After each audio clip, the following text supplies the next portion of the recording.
Vamos começar o nosso encontro. Então, boa noite, sejam todos bem-vindos à nova edição do curso Moda Lab+, do Instituto Ecotesse, uma ONG que atua há mais de 20 anos, promovendo a moda sustentável, responsável e ética na cadeia produtiva. Nessa edição, novamente, temos o apoio da PVH Foundation. Os encontros online fazem parte do curso de Moda, Sustentabilidade e Empregabilidade, onde recebemos profissionais inspiradores de diversas áreas, que vão dividir conosco a sua trajetória, experiência, visão de mercado e, principalmente, os seus questionamentos sobre a moda. E hoje vamos receber a Karine Lopes, figurinista, aderecista, artista educadora e palhaça.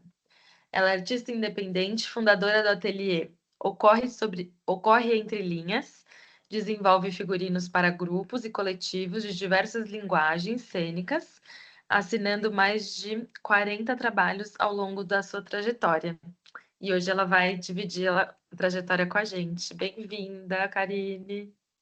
Boa noite, gente. Tudo bem com vocês? Bom, muito feliz e honrada de estar aqui. É muito legal repartir.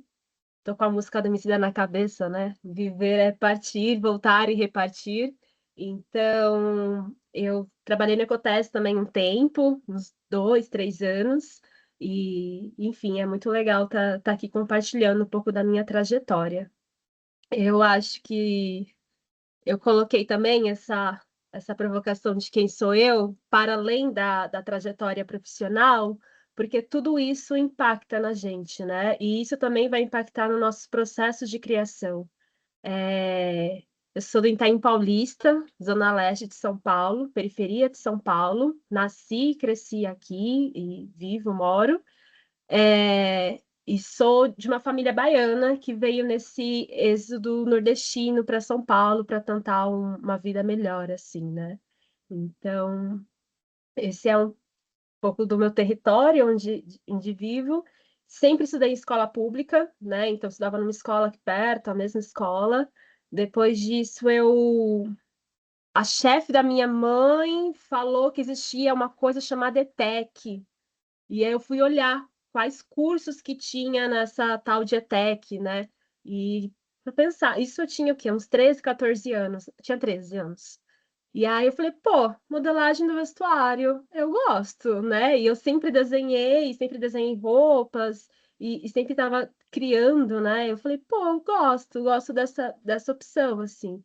E minha mãe costurava também, e eu bordava com a amiga da minha avó, então isso era um caminho para mim. E aí fui atrás disso, né, de entrar na ETEC, conseguir passar na ETEC. Sempre estudei muito por conta também, né?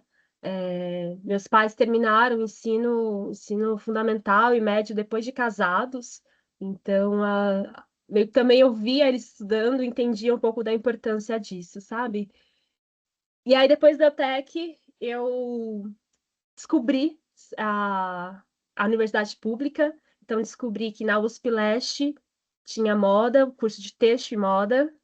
USP Leste ainda, né? A Leste mora no meu coração. Então eu falei, opa, é um sinal, né? E eu achava que eu também não estava meio preparada para passar na universidade pública, fiquei meio perdida, assim, né? Então eu fiz cursinho, um cursinho popular, chamava Cursinho da Poli, era um cursinho bem baratinho aqui perto de casa, em Itaquera, na verdade. E eu fiz esse cursinho durante um ano. E aí, no final do cursinho, eu falei, eu não quero moda. E aí, minha cabeça tinha virado, né? Porque a gente começa a estudar geopolítica. Eu falei, nossa, como que eu vou fazer moda? Como que eu vou colaborar com mais um modo de consumo nesse mundo? É, como como que eu vou compactuar com essa indústria da moda? Não consigo, não posso, não vou prestar moda. E eu falei, mas o que eu vou fazer? E aí eu não sabia o que prestar, e eu falei, cara, vamos ver o que vai dar. Tinha prestado, acho que moda e letras para outro lugar, para a Unesp, e tudo através também de bolsas, né? Porque nenhum dinheiro da inscrição para a FUVEST é muito muito cara, né? E eu ficava muito preocupada e falei, meu, se eu não passar, minha mãe vai gastar esse dinheiro, né? Ficava muito preocupada, assim. E, e aí a gente tem, acho que é importante também falar que existem essa isenção ou redução na hora de inscrição para você prestar um vestibular. Isso é importante, que na minha época eu não sabia. E que depois que você passa para a universidade, também tem umas bolsas auxílio para que o aluno permaneça, né, consiga permanecer nesses 4 anos, porque o curso de texto e moda, pelo menos na minha época, só tinha no período da manhã. Então, ele não me permitia trabalhar também. Então, também graças a essas bolsas auxílio de bolsa alimentação, tem um bandejão que é muito barato, mas mesmo isso pesava, né, no final do mês. Então, tem essas bolsas auxílios, isso é muito importante, porque nunca me contaram isso, nunca me contaram quando eu estudava aqui perto de casa, né, na escola pública municipal, nunca me contaram que existia universidade pública, porque parecia que a gente não poderia fazer faculdade, né? Quem era aqui dessa região não conseguiria chegar numa faculdade. Terminando o ensino médio estava bom. Não falei minha idade, né, gente? Eu tenho 32 anos. E aí eu E aí nunca me contaram, eu descobri na ETEC que tinha, né, faculdade, universidade pública. E, e quando eu contava no meu bairro, ninguém sabia o que que era, né, universidade pública. Então eu comecei a esse processo de contar para as pessoas que existe universidade pública, que elas precisam ser ocupadas e que todo dia ali era um processo de resistência de ultrapassar aquele portão, sabe? Porque na portaria quem estava era minha prima, por exemplo. E quando eu passava por lá, ela trabalhava de segurança. Quando eu passava por lá, era uma forma de também falar para ela que a sua filha também pode estudar aqui. Então, a gente está para além desses lugares de subserviência, né? Enfim, a gente pode também ocupar esses cargos de poder. É, E não é menosprezando o trabalho de ninguém, não. Todos os trabalhos são necessários, mas isso me pega bastante. Bom, contando tudo isso, que o estudo foi muito importante para mim, e ao mesmo tempo, lá na universidade, eu entendi a importância da, do meu redor, da minha comunidade, da minha família, de que o que eu aprendi com eles também era muito importante, que não só esse conhecimento acadêmico. Então, saber valorizar, tive que ir para lá para conseguir valorizar os saberes daqui da minha região, da minha família, né? É, Enfim, lá é que eu descobri o upcycle, só que ao mesmo tempo a minha mãe estava reaproveitando roupas sempre. Essa era a nossa realidade.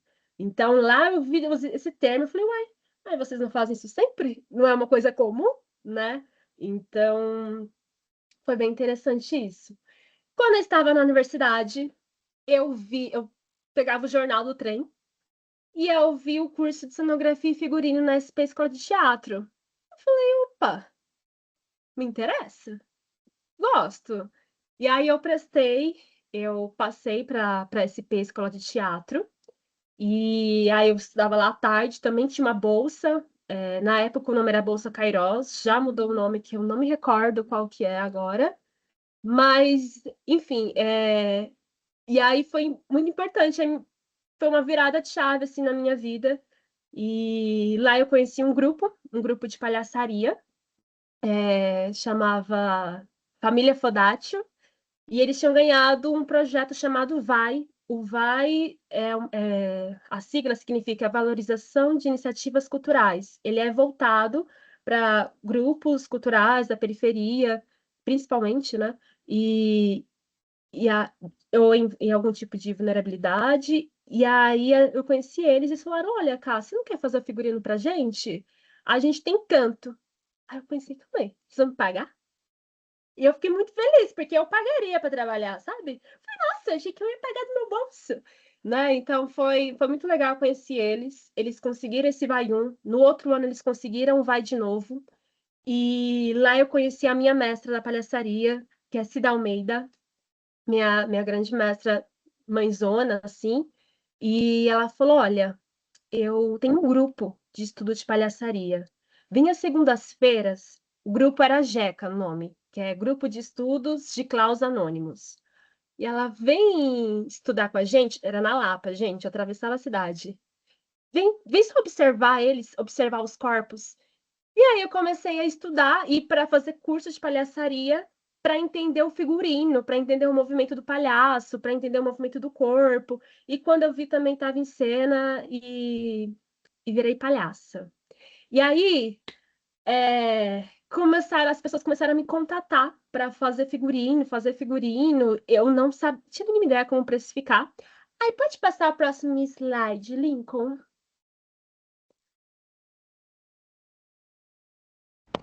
Ele tem um delayzinho, tá? Só para Tá, até ah, passar. legal. E aí, gente, esse aqui é o meu site. Eu mesma que montei, e depois eu vou falar sobre acúmulo de funções na área de figurino.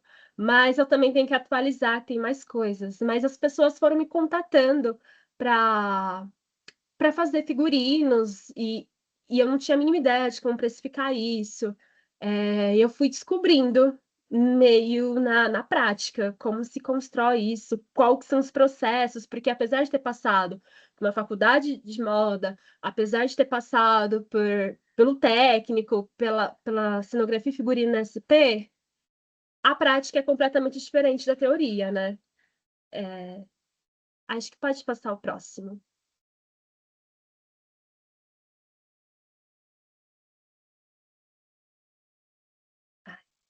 E, e aí, a minha ideia hoje, para mostrar para vocês, é mostrar um pouco a metodologia de criação que a gente faz nos figurinos, e depois a gente vai ver na prática, com dois exemplos de trabalhos que eu já realizei, e como que isso acontece, porque realmente é muito diferente, assim, e eu queria muito que quando eu comecei alguém me contasse, tivesse me contado, né?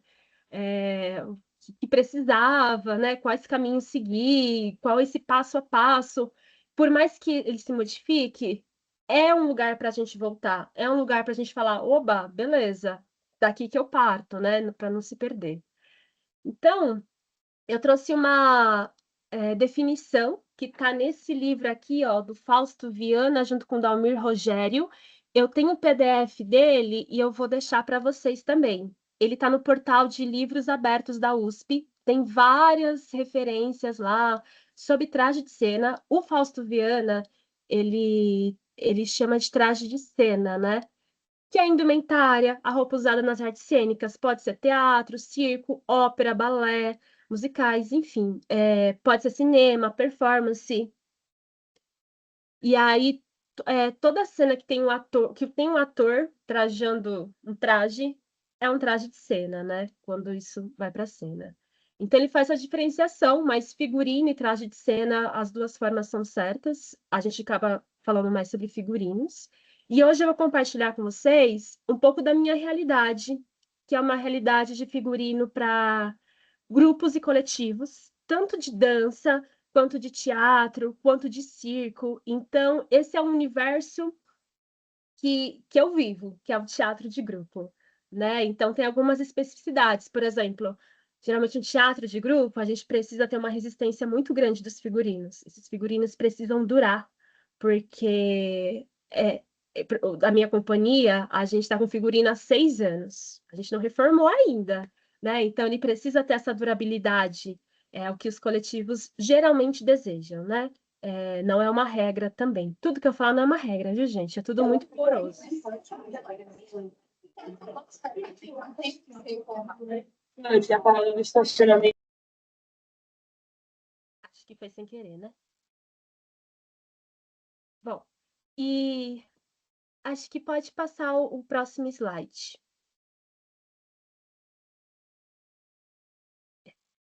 E aí, qual é o papel do figurinista, ou pelo menos o trabalho que eu desenvolvo aqui, né? A gente estabelece a estética junto com a equipe de criação. Quem que é a equipe de criação? Pode ser o iluminador, o cenógrafo, o diretor. Às vezes tem um diretor de arte, raramente. Tem diretor de arte, tem visagista. E aí é muito importante que a gente esteja alinhado com essa equipe. O figurino, eu coloquei embaixo, mas já vou falar que o figurino é um trabalho em coletivo. Por mais que você fale, nossa, é que eu já crio, corto, costuro, faço tudo. Tudo bem, mas ele está para a cena. E ali é muito legal que eu sinto que está todo mundo a serviço da cena, né? Então, é esse trabalho coletivo para algo muito maior que a gente, para muito maior que qualquer área ali, né? Onde todo mundo tá junto, colaborando, né? Acho que é nessa que me encanta. Gente, eu sou apaixonada, viu, por figurino. Eu tentei ficar fora há muito tempo, mas eu não consigo, eu sou apaixonada, é, por todas as etapas do processo, assim. Então, eu acho muito bonito quando a gente está lá a gente está nesse processo de criação e está todo mundo se ajudando, sabe? Para dar certo. Isso eu acho incrível. Ai, Karina, é sempre assim? Não sei. Comigo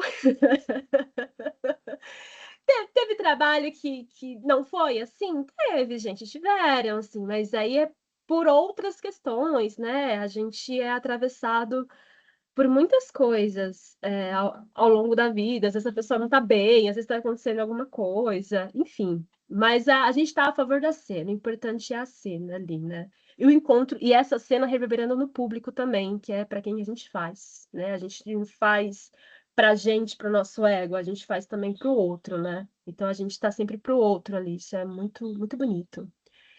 A gente precisa pensar que esse figurino tem um conceito. E aí, como a gente vai conseguir transformar esse conceito em um traje?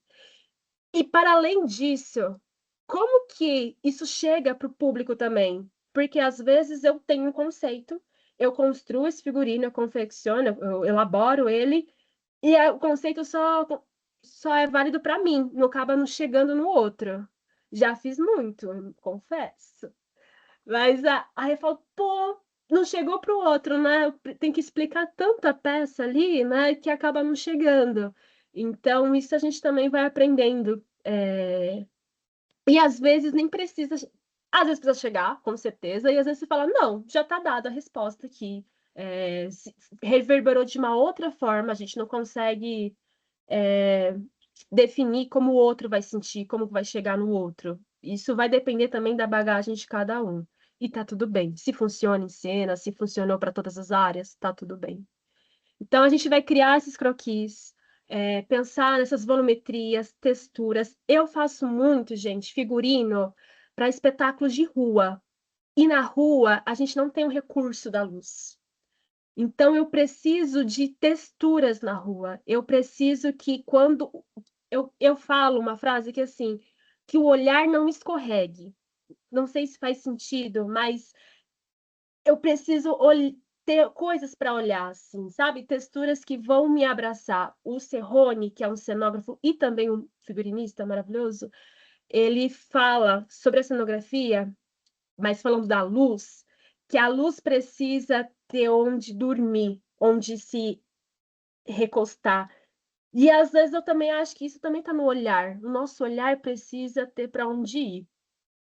Isso é questão de de escolha estética, porque às vezes a cena vai pedir algo liso, tá tudo bem. Mas como eu trabalho muito para espetáculos de rua, eu sinto essa necessidade, assim, né? Durante os coletivos, a gente não tem o recurso de luz, então é muito mais difícil criar camadas e sombras ali. Então, eu sinto essa necessidade. E aí, geralmente, é a gente que define os tecidos, os aviamentos, os não tecidos, porque a gente estava conversando, né, com a Gi, falou, às vezes não é um material têxtil, né? Às vezes é cabaça, às vezes são folhas. Eu queria muito fazer um figurino de folhas, viu, gente? Mas nunca me deixam, porque eles querem que esse figurino seja usado muitas vezes e por muitos anos. Mas tem uma figurinista que é a Marina Reis, ela, uma vez lá me dando aula, ela falou que precisava fazer um figurino para uma ópera que era uma saia de alface. E aí ela falou, cara, eu precisava que ele durasse uns 3 dias. Uma saia grande, rodada de alface, aquelas saias grandonas. E ela falou que testou muitas coisas para entender como que esse alface ia conseguir sobreviver por uns 3 dias. E ela falou, comprou verniz disso, verniz daquilo, e que no final das contas a solução foi uma cola branca. E conseguiu fazer essa saia de alface. Ela tem característica de usar materiais não convencionais, assim, né? Performáticos, com cheiros, sinestésicos, então é uma pessoa bem bacana também. Enfim. E aí, essa coisa também da gente, quanto tempo tem que durar esse figurino, né? A gente também tem que pensar nisso. Então, como que vai armazenar? Esse coletivo consegue fazer? Faz sentido pelo menos para esse coletivo? Enfim. E a gente coordena e acompanha a produção, assim. Então, desde a modelagem, a gente não tem piloto. Vou mostrar um exemplo que eu fiz no protótipo, mas a gente não tem um piloto, que é quando a gente vê se vai dar certo, né? Uma peça na frente, a gente tem que fazer valendo e descobrindo o caminho, assim. E às vezes esse trabalho de coordenação e acompanhamento da produção, às vezes nem é um figurinista, às vezes é alguém, um produtor, que vai fazer esse trabalho. Então, o figurinista criou e um produtor vai fazer acompanhamento de produção. Um assistente de figurino faz bastante isso, né? Coordena, o figurino. Então, o figurinista não precisa ser necessariamente a pessoa que vai realizar as compras, que vai modelar, que vai costurar, que vai realizar os acabamentos. Não necessariamente precisa ser. Tem trabalhos que eu acabei fazendo todos os processos, e tem trabalhos que eu não fui para a máquina nenhuma vez, assim, mas estava em ateliê todos os dias, né? Ou estava de fora também, né? Mandando mensagem. Então, confiando na equipe. Então, eu ia falar que trouxe esses dois tipos de trabalho, mas acho que não. Vamos ver para frente. Pode passar.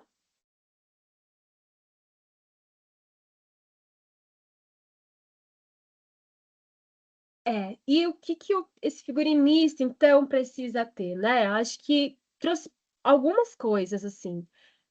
Ter algum conhecimento de história da moda, história da arte, história no geral, na verdade, né? Esse conhecimento cultural, assim, né? Então, precisa estar muito atento ao que está acontecendo. Essa noção de composição de cores, texturas, conceito de modelagem e costura também. Possibilidade de materiais, técnicas, porque isso ajuda muito na hora que você está criando, né? Então, que material que vai ser? O material vai mudar totalmente a criação e a leitura disso. A gestão de produção também é legal ter. E quando eu coloco aqui proximidade da linguagem, eu quero dizer da linguagem cênica, né? Então, pô, é um espetáculo de dança. Minimamente eu tenho que entender, não que saiba fazer, mas que vai acontecer uma movimentação. Então, de circo, tá? De circo é muito específico, assim, o aparelho. Então, eu não preciso ser especialista, mas se é um mastro chinês, o mastro chinês, ele parece muito com polidense, mas ele tem uma borracha. Ele desgasta muito o figurino. Terrível, gente. Terrível, os figurinistas choram, mas a gente tem que fazer muito grossa, é um brim duplo, porque rasga muito o figurino. Então, quais são as áreas de atrito, né, com esse aparelho circense? Então, a gente tem que estar ligada na qual linguagem, né, cênica está acontecendo ali. Para além disso, é, eu, como artista independente, eu não sou uma pessoa CLT, eu sou uma artista autônoma. Primeiro eu me regularizei como MEI, e aí depois eu me transformei em ME. Então, para além disso, dessas questões, a gente ainda tem as questões de formalização, as questões jurídicas, eu tenho que prestar contas, né? Eu tenho que emitir nota. Então, tem essas questões internas dentro da empresa que eu tenho que estar muito atenta, senão dá muito problema, né? Claro, tem uma contadora que me salvou ano passado e me salva sempre, né? Tadinha, mando sempre mensagem, mas também entender que, para além da criação, eu queria que fosse só a criação, mas tem essas questões burocráticas. E eu falei que eu amo todo o processo, essa parte burocrática não. Não, não, não, não, não. É, Tanto que eu pago uma pessoa para fazer, né, gente? É isso. Pode passar.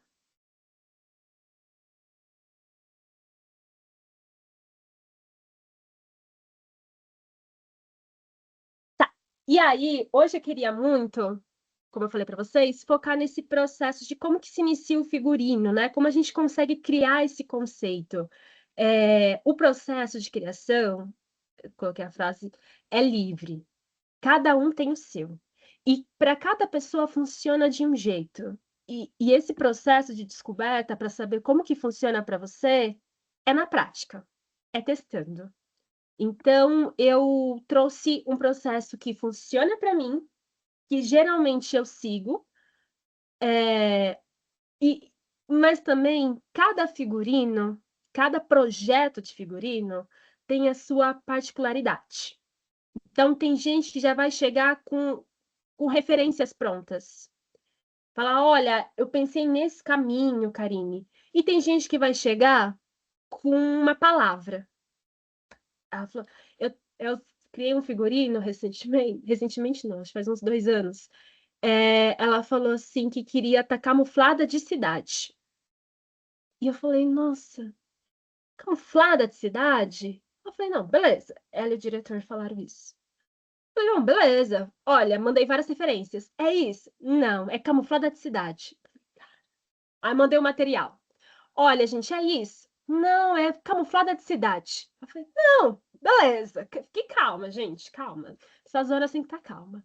Aí eu fui assistir um ensaio, fui tomar um café, andar pelo centro da cidade com essa pessoa. E é maravilhosa. Ah, Maria, um beijo. E aí a gente foi, eu falei assim, cara, é isso? Ela falou, é isso que é o camuflada de cidade, é isso que eu tô querendo te dizer, é isso. Eu falei, mano, beleza. Então, tem esses processos que a gente tem que deixar chegar também, sabe?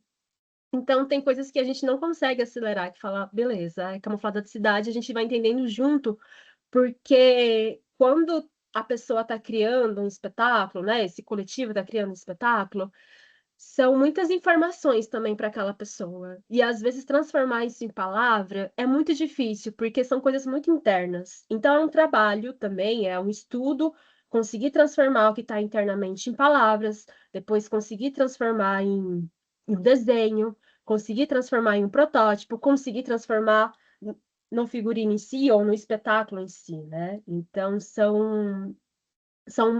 tá tudo muito em movimento. Então é importante a gente não se perder nesse movimento. Pode passar. Então, essa aqui, gente, é uma das metodologias de criação, assim, um passo a passo. Então, primeira coisa que a gente faz é decupagem do texto.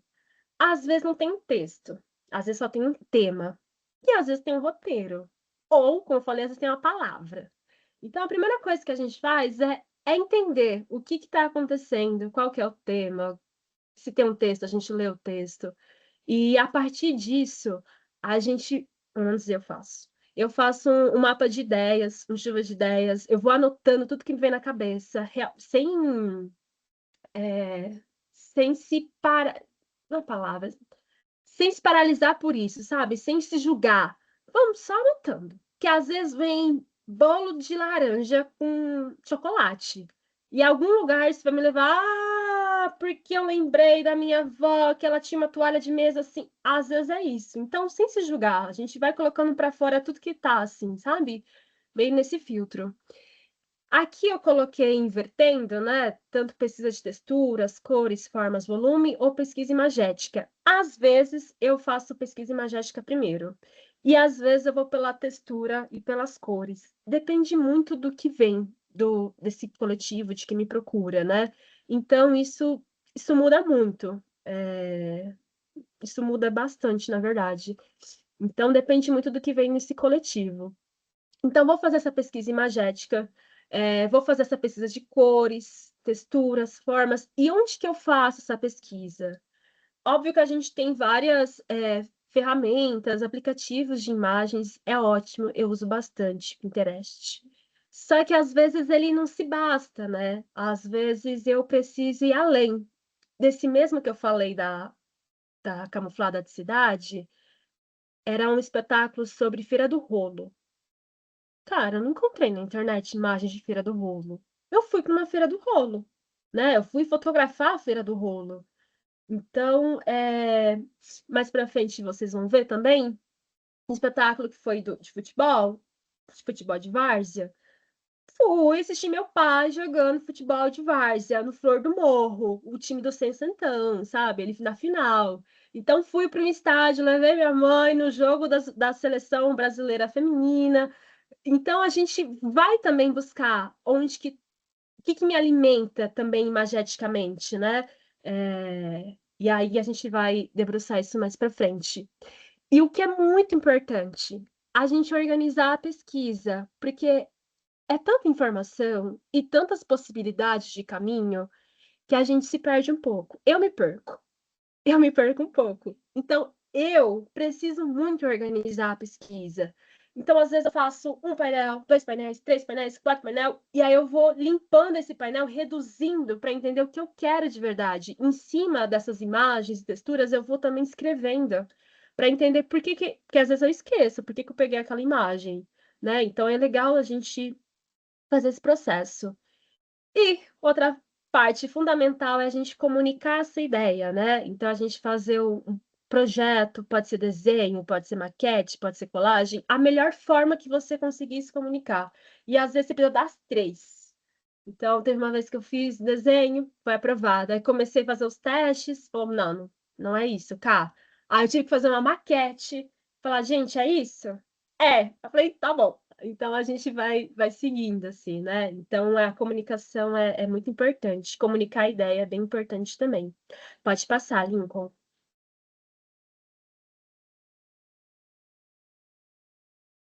Aproveitar o delay para beber água. E aí no texto, quando a gente for olhar esse texto, a gente geralmente, quando tem um texto, né, vai ter informações do figurino. Então, clima, o cenário, onde que passa, quanto que passa, informações do personagem, né? Então, quem é esse personagem? Eu gosto muito de entender as gestualidades. Então, pô, é uma pessoa que está sempre com o braço em cima de uma mesa. Pô, vamos desgastar aqui então, né? Ah, qual profissão que é? Tá, então onde que é mais desgastado? Como que a gente conta essa verdade nele, né? Então, isso é muito legal e também é muito importante ver a movimentação. O figurino não pode atrapalhar a pessoa em cena. Então, a gente também está muito atenta assim, à movimentação para a gente não atrapalhar. Já falei da conversa com todos os profissionais. E essa linha estética eu também tenho muito cuidado de conhecer o grupo, né? Às vezes é um grupo novo, tá me chamando, só que ele já tem um caminho estético definido. Então, entender se eles querem continuar essa estética ou se eles querem mudar. Então, é legal também ter esse cuidado de pesquisar qual grupo eu estou trabalhando. E acompanhar os ensaios, fundamental, levar propostas de figurino, mostrar como que vai ser o figurino, falar, olha, que tal, tem um avental, você pode você ficar amarrando seu avental, amarra esse tecido quando não tem figurino, para você ir treinando, porque aí quando chegar o figurino, a gente não estranha, sabe? Então a pessoa já está acostumada com o tecido ali, que é um avental, então isso é bem importante, pode passar. Eu tenho que me acelerar, eu acho, né? Tem muita coisa ainda. Gente, e aí eu criei uma fórmula do figurino. O figurino é igual ao projeto dividido pelo tempo vezes o dinheiro elevado à durabilidade. Então, nos projetos que eu desenvolvo, eu às vezes eu tenho tempo, mas não tenho dinheiro. E às vezes a gente tem dinheiro e não tem tempo. Isso eu consigo resolver. Agora, às vezes a gente tem nem tempo e nem dinheiro. Aí é muito difícil de resolver. Então, para além da criação, a minha criação, ela também passa por questões financeiras. Ela também passa por questões do coletivo, do quanto que precisa durar esse figurino. Eu não posso fazer um figurino de palha, sabendo que eles não têm onde armazenar, eles precisam ter uma durabilidade maior. Não posso fazer de flores, né, de verdadeiras, então, porque eles precisam de uma durabilidade. Eu não posso fazer um figurino de seda, porque a gente não vai ter orçamento para isso. Então, tudo isso perpassa pela criação, assim, e tudo isso eu tenho que considerar na hora que eu estou criando. porque se eu crio e depois eu sei do orçamento, eu tenho que modificar todo o meu projeto, assim, né? Acho que é um pouco isso. Pode passar.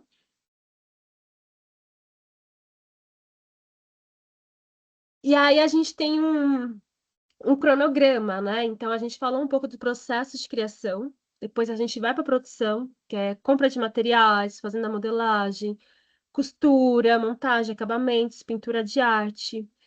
E aí uma coisa muito importante é essa prova de figurino, testar, ajustar e falar para testar mesmo na hora da prova. Abaixa, levanta, faz o movimento da cena, né? Observe esse figurino no espaço, a iluminação, tá? Como que tá essa iluminação? Se tem luz, né? Será que a iluminação tá. Era para ser branco o figurino e tá ficando tudo azul? Enfim, né? Pensar nisso também.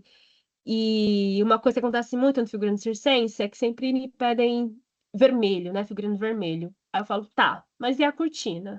Ah, é vermelha também. Eu falo, tá, então o que que a gente vai fazer? Então a gente tá criando figurino, mas ao mesmo tempo a gente tá atenta a todas as áreas, porque isso conta muito. Eu coloquei aqui a foto de divulgação porque é uma coisa que a gente sempre esquece. Parece muito com a foto que a gente tira antes do produto ir para a loja, porque precisa divulgar esse produto. Então, no figurino também tem esse tempo. Algumas companhias resolvem fazendo flyers com desenhos, com outro tipo de imagem, mas muitas vezes todo mundo esquece dessa foto de divulgação e quando vê tá todo mundo correndo. E eu vou contar um caso para vocês aí na frente. Tudo isso que eu falei não é uma regra, mas é uma base.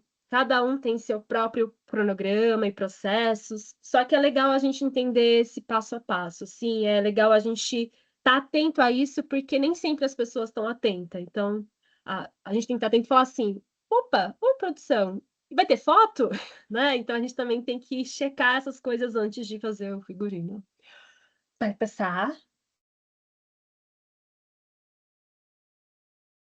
Então, vamos à prática. Como a gente. Pode passar, tá? Como a gente tem lucidez em meio a esse caos, assim, né? Porque quando a gente vê o processo, passo a passo, parece tudo muito simples. Mas, gente, é tudo ao mesmo tempo. É tudo ao mesmo tempo e tá todo. O iluminador está muito preocupado em desenvolver. O iluminador, a iluminadora está muito preocupado em desenvolver a luz, a cenógrafa também está desenvolvendo isso, a diretora tem que pensar em várias coisas. Então, tá todo mundo muito preocupado com muitas coisas, com muita coisa na cabeça. Então, o que eu mais peço durante o processo é ter lucidez, sabe? Para a gente não se perder no meio do caos e para todo mundo se escutar. Então, tem horas que a gente está no movimento, a gente precisa parar, respirar, sentar junto à equipe e falar: olha, eu estou fazendo isso, tá, eu estou fazendo isso, você está fazendo isso, estamos alinhados, legal. Então é importante saber pausar dentro desse caos criativo, que é muito legal. São muitas ideias, mas é muito importante saber filtrar. Eu trouxe um exemplo muito recente, que foi do espetáculo rupestre, O que a Terra Conta. Ele é um espetáculo da 2 mililitros. Esse espetáculo é voltado para bebês de 0 a 5 anos, com foco nos bebês de 0 a 3. E ela é uma trilogia desse coletivo. É uma homenagem a Niede Guidon, que ela é uma das fundadoras do Parque Nacional da Serra da Capivara, né? Uma pesquisadora, arqueóloga, cientista. E era uma homenagem para ela. E aí, quando elas me chamaram, elas me contaram exatamente isso. Falou, cá, o nosso projeto é esse. Eles fizeram uma residência no Lab Pop, lá em Brasília, residência artística. Ah, é isso. E aí, elas me passaram maravilhosas. Passaram todo o brief que elas tinham, tudo que elas tinham, e falou, a gente precisa de um orçamento. Eu falei, nossa. E eu dava vontade de como é difícil a gente estabelecer um orçamento com algo que a gente não tem nenhum projeto, né? Então a gente conseguiu segurar. Eu falei, olha, vocês conseguem segurar isso até a gente desenvolver o projeto? Ela falou, beleza, conseguimos, porque elas me conheciam também. Pode passar. E elas tinham experimentado esses figurinos, né? A foto ali, elas tinham experimentado esses figurinos. Então elas falaram, olha, a calça funcionou muito, o cinta funcionou muito. Então elas foram mostrando a movimentação que elas queriam. A partir do que elas me apresentaram, eu fui pesquisar, né? Então, Serra da Capivara, que fica no Piauí, a Serra da Capivara é um dos maiores museus a céu aberto quando a gente fala de pintura rupestre. Então, a gente foi buscar uma cartela de cores. Ah, elas me passaram uma coisa muito importante. Foi uma coisa muito legal que elas reuniram todo mundo da equipe técnica e elas falaram: olha, a gente tem dois espetáculos nossos, azul e laranja. A gente não pode ter mais um azul e laranja. Então, elas passaram o que não podia ter. A equipe técnica, cada um foi falando as suas ideias. Então, para além das imagens e dos painéis que eu fui pegando, aqui embaixo, não dá para ver o meu mouse, né? Mas aqui embaixo sou eu, que eu fui viajar e fui olhando pedras. Eu falei, cara, as pedras vai ser minha fonte de inspiração.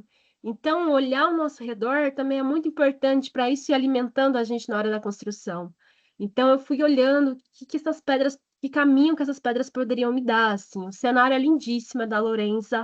Ela fez umas almofadas como se fossem pedras e os bebês sentam, os bebês estão dentro do cenário, as famílias estão dentro do cenário. É muito, muito interessante. Pode passar. E aí, na hora que a gente estava lá na reunião, cada um já foi dando um insight, assim, o sonoplasta já falou, pô, pensei em instrumentos de osso, de madeira. Elas falaram, tá, a gente tem um problema que a gente tem a farinha. Eu falei, pô, vamos colocar uns bornais em vocês, que a gente vai tirando do bolso essa farinha, faz impermeável. Até aqui em casa. Aí, impermeável. E aí a Lourenço bem, ai, pensei em umas almofadas, pensei nessas cores, e cada um foi contribuindo ali numa reunião online, 22 de dezembro.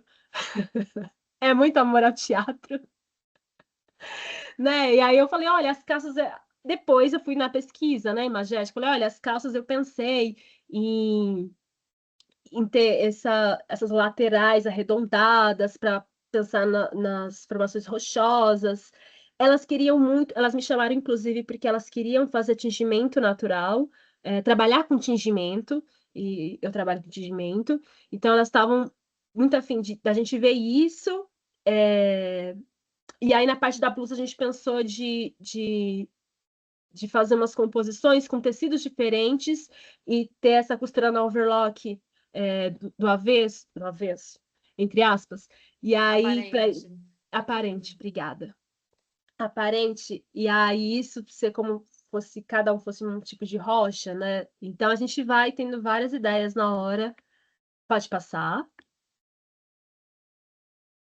E aí, de repente, o projeto ele vai se constituindo, né? Então, fiz um desenho ali para a gente entender se que era. A gente precisava também mandar para aprovação, então tinha que ser algo muito rápido. Tipo assim. Enquanto eu estou fazendo isso, eu estava no ateliê costurando os figurinos de uma outra produção que ia estrear na outra semana, assim, né? Nesse movimento. E aí eu mandei o projeto, elas são um grupo maravilhoso. Aí elas falaram, tá, vamos tirar tudo que é estampado, porque no cenário vai ter uns bordados, então não precisa. Falei, beleza, a gente ajustou o que precisava ajustar. E aí, pode passar o slide. E aí a gente vai para a confecção. Só que aqui eu entendo que a confecção, ela também é um lugar de potência criativa. Esse processo está vivo. Imagina que eu só tinha o desenho, a cenógrafa só tinha o desenho. A cena ainda não estava criada, ela estava em movimento. Tá tudo em movimento. Então, a gente também tem que estar atento ao que está acontecendo em cada área, sabe? É tudo muito junto. Então, eu não posso me fechar a nossa área. Então, a gente ia mandando no grupo, a gente ia se comunicando. Digo isso porque pode passar o próximo slide. Quando eu vi o cenário, a cenógrafa, né? Um teste de cenário, que é esse atrás, com a capivarinha. Quando eu vi isso, eu não estava muito ainda confiante nesses adereços, nesses acessórios de braço, nesses acessórios de pescoço. Eu falei, cara, e se fosse fuxicos, ao contrário, como se fosse as pedras? A gente queria que fosse muito miçanga. Por que que não foi miçanga? Porque miçanga quebra fácil. A gente não pode quebrar fácil. E se essa miçanga cai, é uma peça para bebês. não pode ter peças pequenas no chão. Então a gente tinha que ser algo muito fixo. Então quando eu vi o cenário, eu falei, cara, muda tudo. Não vamos fazer isso que eu tinha colocado, que eram os tecidos. Vamos fazer fuxico ao contrário. Gente, o que vocês acham? Maravilha, Karine, bora, né? Então a gente, ao longo do processo de criação, a gente também pode mudar também o projeto. A gente tem essa liberdade, se isso for em pró-cena, né? E todo mundo ciente disso. E eu gosto muito dessa liberdade também, sabe? Próximo slide. Eu tenho que Querida, só correr. para avisar que tem mais 10 minutos. Aí, quem quiser já ir fazendo pergunta, gente, enquanto a Karine tá apresentando, a gente vai mandando aqui no chat. E aí você vai apresentando, que eu quero saber o final, né? Tá no meio da história. E aí ela vai respondendo também as perguntas. Ai, gente, tem tanta coisa. Nesse caso, eu fiz um protótipo, eu fiz uma bonequinha aqui do protótipo. Eu testei espirulina, que é uma alga, café com água de ferro, café sozinho, uva, o linho natural. Eram tecidos todos naturais, que tinham casquinhas, né? Ali ainda não tinha passado pelo processo de limpeza. E aí a gente foi com erva mate, enfim, a gente foi criando os processos de tingimento. Pode passar. E aí a gente foi para a prova de figurino. Gente, esqueci. A Júlia, que essa aqui, ela estava grávida de 8 meses, e ela tá grávida. E aí, a stand-in dela, que é quem ia substituir ela, tinha 1,50 m. E a Júlia tem 1,65 m. E aí tinha 1,50 m, era bem mais magra. Então, esse figurino tinha que ser ajustável também. Esse era um dos desafios. Aí, na prova de figurino, eu falei, cara, não curti essa blusa, achei que ficou feio. Na minha cabeça ficou muito. Água de ferro, a gente não controla muito o tingimento, né? Completamente natural. Eu falei, não gostei. E aí, pode passar. A gente fez no aerógrafo, a gente acabou aerografando essa parte de cima, deixando mais com a cara de pedra. E aí ele foi para a cena, né? Pode passar.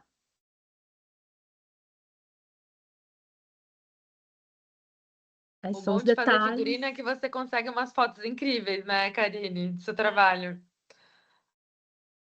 Ai, gente, tinha tanta coisa. Pode passar, viu? Vamos só passar. E aí eu ia falar, acho que eu já falei disso, né? Que é precisar armazenar, higienizar, como transporta. Pode passar. Eu ia falar do coletivo Na Lona de Benjamin, o coletivo Catapum. Ele homenageou. Ele foi contemplado pelo edital de fomento ao teatro para a cidade de São Paulo. Essas políticas públicas são muito importantes. Elas permitem que mais pessoas trabalhem, elas gerem empregabilidade, né? Então, uma dessas pessoas que ganha esse tipo de empregabilidade sou eu também. Então, esse coletivo, ele pesquisa a palhaçaria, comicidades negras. A direção foi da Mafalda Pequenino e a gente homenageava o palhaço Benjamin de Oliveira. Esse tinha um texto pré-definido, então, a partir disso, a gente foi decupando ele, junto com o cenógrafo também, o Clau Carmo, incrível. E eles iam homenageando diversas personalidades negras, né? E aí eu quis trazer tanto Eduardo das Neves, que é outro palhaço, cantor, um palhaço negro também, muito pouco falado. É, Grande Otelo também tava, Tia Ciata. Então, dentro disso, eu pensei que o figurino ele também poderia fazer essa homenagem. Então, as minhas referências para criar foi tanto o Bispo do Rosário quanto Heitor dos Prazeres. E Heitor dos Prazeres, ele era frequentador da casa de Tia Ciata, do Rio de Janeiro. E assim, tem uns quadros que eu olho que eu falo, cara, era o Benjamin de Oliveira. Era o Benjamin de Oliveira, né? Então, tem essa brincadeira. Aí eu vou só passando, só para vocês verem por causa do tempo. Pode passar, viu, Lincoln? Ó, a Melissa perguntou, falou, fez um comentário. Eu amei, queria uma aula presencial sobre o processo criativo na prática. Você tem algum projeto nesse sentido voltado para oficinas? Cara, eu dava oficinas de figurino na Casa de Cultura São Rafael, mas eu não dou mais. Aí pode ir passando a imagem, tá, Lincoln, enquanto eu vou respondendo. Aí era painel de inspiração. Só que eu não dou mais, né? Então, quando voltar, é, acho que eu mando para vocês, enfim, podemos ver. Legal. Esse era o projeto, né? A apresentação do projeto. Tenho até, fiquei na mão assim. Eu faço tudo na mão, gente. Aí tem ele aqui. Ai, que lindo. E aí ele tinha umas coisas de troca de roupa. Então ali eram as trocas de roupa. A gente ficou brincando de bonequinho na apresentação. Aqui, gente, era a Natália, a Nath, era produtora. Ela ficava mandando foto dos ensaios. Cá, o Fagner tá usando uma bengala assim, viu? Que aí eu não sabia, que às vezes eles colocavam coisa em cena. Olha, ele tá usando isso para improvisar, beleza? E aí a minha amiga perguntava, pô, e aí, como que tá a saia como para minha movimentação? Olha, a saia é essa. Tá, como que a gente vai colocar na cabeça? Então a gente ia tentando se comunicar à distância em ateliê e eles lá. Pode passar. A Eduarda comentou, que lindo. Obrigada, Lu. E aqui a equipe era gigante nesse. Enquanto tem uns que eu faço sozinha, essa aqui a equipe era gigante. Tinha gente na compra, gente no ateliê, gente no brechó. Enfim, a equipe era gigante. Pode passar. Aqui, gente, era foto de divulgação. A gente tinha esquecido, assim, como eu falei para vocês, que precisava tirar uma foto antes, muito antes. E eu falei, cara, não tem nada. Aí ele falou, Karine, pelo menos a parte de cima. Então a gente de chinelo ali. Então tiramos daqui para cima. Deu super certo. É lindo os flyers. Até hoje uso nossas fotos. Pode passar. Aqui a gente na prova de figurino, então sem pintar, sem nada, isso é muito importante, pode passar. Aqui a gente dando os acabamentos. Ah, cada personagem tinha um símbolo adinkra. Então, da produtora, o símbolo adinkra era da prontidão. Da primeira atriz, o símbolo adinkra era da beleza. Então, cada uma tinha um símbolo adinkra. Tem um. Karine. Ah, tá. A Raíssa pediu para mandar mensagem. Eu vou ler aqui. Tá. Ela mandou, Karine, sei que já trabalhamos juntas e seu trabalho com figurino é magnífico. Sei disso porque vi e vejo sempre que estou contigo. Seu olhar brilha a cada costura e entrega. Com isso, tenho duas perguntas. Aonde a moda sustentável entra e como aplicar? E como posso trabalhar contigo mais alguma vez? Sou realmente apaixonada pelo seu trampo e pelas pessoas Ocorre Entre Linhas. Vocês são realmente espetaculares. E quando você fala de figurino, quando, quando você fala de figurino, é isso. Um beijo. Vou ler da Eduarda também para a gente completar e a gente já dar uma finalizada, que já falta 3 minutinhos. Nossa, estou amando. Faço parte de um coletivo de teatro e sempre estive à frente do figurino das nossas peças. Vendo você falar, eu fiquei encantada. Realmente é uma área que eu quero trabalhar.